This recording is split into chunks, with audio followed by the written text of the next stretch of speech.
नमस्कार. सहज आणि सोपे शिक्षण या यूट्यूब चॅनलवर माझ्या इयत्ता 7वीच्या विद्यार्थ्यांचं खूप खूप स्वागत आहे. तुम्हाला सांगण्यास आनंद वाटत आहे की माझ्या या चॅनलचे 10K पूर्ण झालेले आहेत. हे केवळ तुमच्या सर्वांच्या सहकार्यामुळेच. तर अजूनही ज्या विद्यार्थ्यांनी माझ्या या चॅनलला सबस्क्राईब केलं नसेल त्यांनी कृपया सबस्क्राईब करा, लाईक करा, शेअर करा. आज आपण प्रकरण 14 एलिमेंट्स, कंपाउंड्स अँड मिक्सचर यावरील एक्सरसाइज बघणार आहोत. Question number 1. हु आर माय कंपेनियन्स? माझे सोबती कोण कोण आहेत? ग्रुप ए स्टेनलेस स्टील, तर याची जोडी आहे ई अलॉय. 2 सिल्वर, याची जोडी आहे एफ मेटल. भाजणे mixture for milling, C mixture. Salt, B compound NaCl. Na म्हणजे सोडियम आणि क्लोराईड असे दोन या ठिकाणी ॲटम्स असतात, त्याच्यापासून हा कंपाऊंड तयार झालेला आहे. Coal non metal. Hydrogen element. Write the names of elements from the following symbols. त्याचा आन्सर बघा. Zn zinc, Cd cadmium, Xe xenon, Br bromine, Ti titanium, Cu copper, Fe iron, Si silicon, Ir iridium, Pt platinum. What are the molecular formulae of the following compounds? पुढील संयुगांची रेणुसूत्रे काय आहेत? Name of compound hydrochloric acid, molecular formula HCl. Sulphuric acid H2SO4. Sodium chloride NaCl. Glucose C6H12O6. Methane CH4. तर हे फॉर्म्युले पाठ करून ठेवले पाहिजेत. Question number 4. Give scientific reason. तर शास्त्रीय कारणे आपल्याला द्यायची आहेत. A butter milk is churn to get butter. लोणी काढण्यासाठी ताक घुसळले जाते. त्याचं रिझन बघा. 1. Churning is one of the method of separation. 2. The solid particles of butter evenly distributed in the buttermilk. 3. By churning, solid particles comes together to form lump of butter. 4. Therefore, to separate the buttermilk is churned. B. In chromatography, the ingredient of a mixture rise up to a limited height when water rises up to the upper end of the paper. अर्थ बघा. रंजक द्रव्य पृथक्करण पद्धतीत पाणी कागदाच्या टोकापर्यंत चढते तेव्हा मिश्रणातील घटक पदार्थ कमी उंचीपर्यंतच चढलेले असतात. त्याचं उत्तर बघा. 1. In chromatography 2 properties of substances are used. 1. Solubility of the substance in the solvent that moves up, and 2. The ability of the substance to stick the stationary filter paper. दुसरं कारण बघा अजून त्याच्यात. These properties are different for different substances. 3. As a result, all the components of the mixture do not rise all the way to the upper end of the filter paper but remain behind at different heights. C. A wet cloth is wrapped around a water storage container in summer. उन्हाळ्यात पाणी साठवण्याच्या भांड्याला बाहेरून ओले कापड गुंडाळले जाते. याचं reason बघा. 1. The moisture in the wet cloth evaporates during summer season. 2. During evaporation it absorbs some amount of heat from the water storage container. 3. Due to this the water inside the container becomes cooler. Hence a wet cloth is wrapped around a water storage container in summer. Question number 5. Explain the differences. A. Metals and non-metals. Metal म्हणजे धातू, non metal म्हणजे अधातू. तर metals, त्याच्यातलं metals आणि non metal आपल्याला differentiation लिहत असताना मध्ये काय करायचं, एक रेष टाकायची आणि दोघं साईडला हे पॉइंट्स लिहायचे. पहिल्यांदा आपण मेटल्सचे गुणधर्म बघू. 1. Metals have luster. 2. Metals are malleable. 3. Metals are ductile. 4. Metals are good conductor of heat and electricity. 5. Metals have high density. Example, gold, silver, copper, iron. Non-metalचे गुणधर्म बघा. 1. Do not have luster. Non-metals are not malleable. Non-metals are not ductile. Non-metals are not good conductors of heat and electricity. 5. Non-metals have low density. Example, oxygen, hydrogen, sulfur, phosphorus and chlorine. B. Mixtures and compounds. मिश्रणे आणि संयोगे. त्यातलं पहिलं आपल्याला बघायचं आहे mixture. A mixture is form by mixing different element और compound. 2. The proportion of various components in a mixture is variable. 3.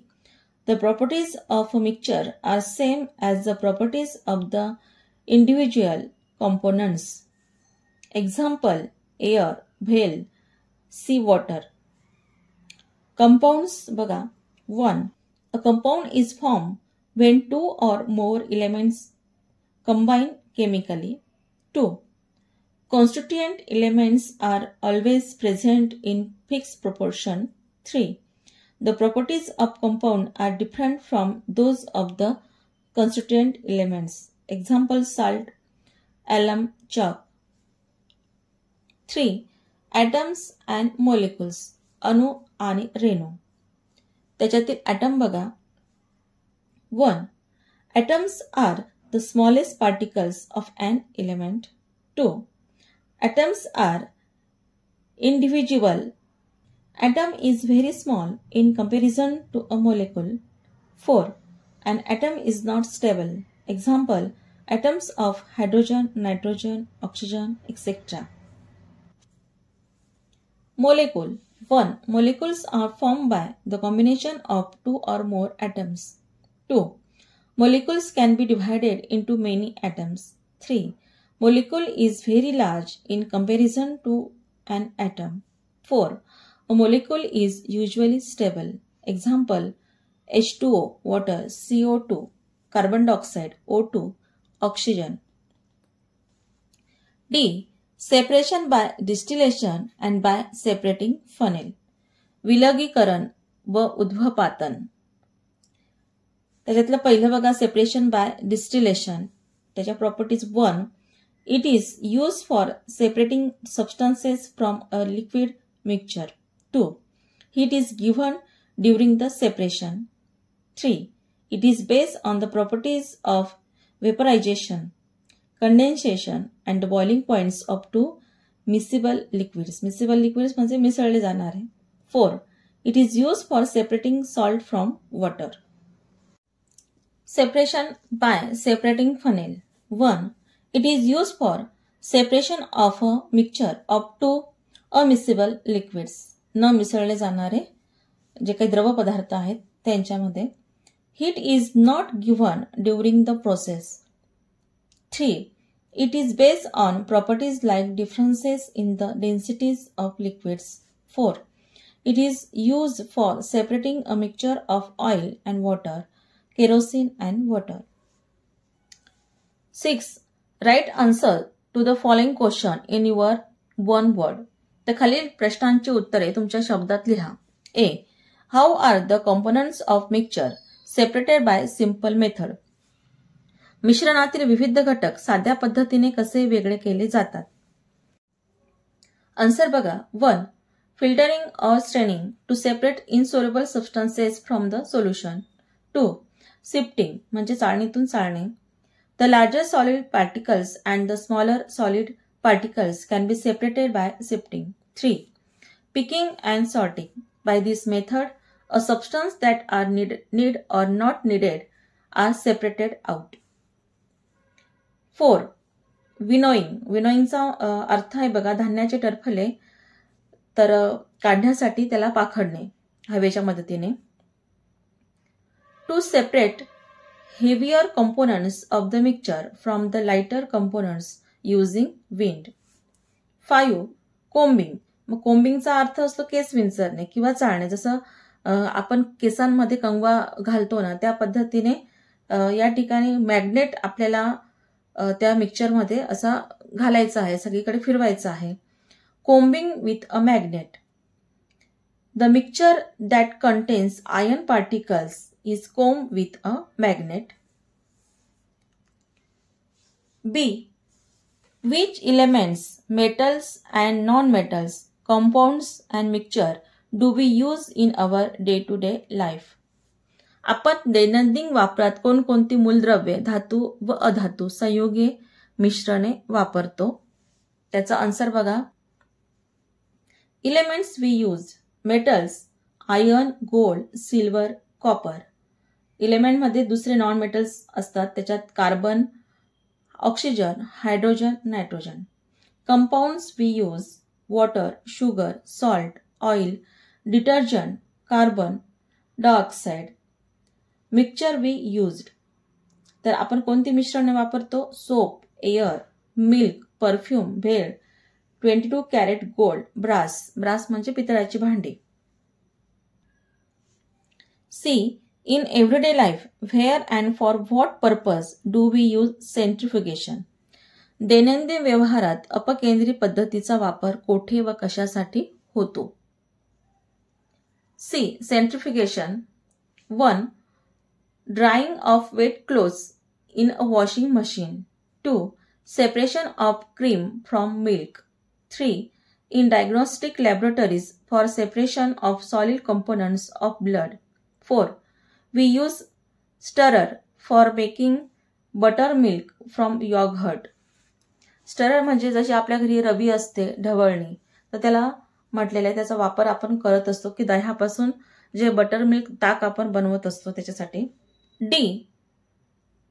Where are the methods of separation by distillation and by separating funnel use? Why?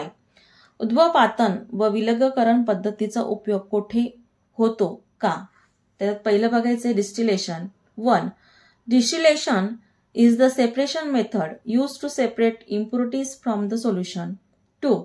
The solute and the solvent are separated. Example: removing salt from seawater. Distillation method is used. 2. Using separating funnel. याच्यात 1. It is used for separation of a mixture of two miscible liquids. Example: separating funnel is used for separating a mixture of oil and water, kerosene and water. E. Which precaution will you take while using the methods of the distillation and separation by separating funnel? उद्भवपातन व विलगीकरण पद्धत वापरताना तुम्ही कोणती काळजी घ्याल? 1. Distillation मध्ये बघा. 1. And the entire apparatus should be properly set up. 2. Distillation flask should be carefully heated. 3. The condenser tube should be properly cooled. आता सेपरेटिंग फनेलचा आपल्याला बघायचा आहे. 1. Open the stopcock of the separating funnel after shaking to remove the pressure inside it. 2. The stopcock of separating funnel should not be loose in order to avoid leakage of liquids. तर या ठिकाणी आपली ह्या प्रकरणावरील exercise असेल किंवा solution हे पूर्ण झालेले आहे. तर तुम्हाला हा व्हिडिओ आवडला असेल तर माझ्या ह्या चॅनलला सबस्क्राईब करा, व्हिडिओ शेअर करा, लाईक करा. आपण सर्वांनी हा व्हिडिओ बघितल्याबद्दल खूप खूप धन्यवाद.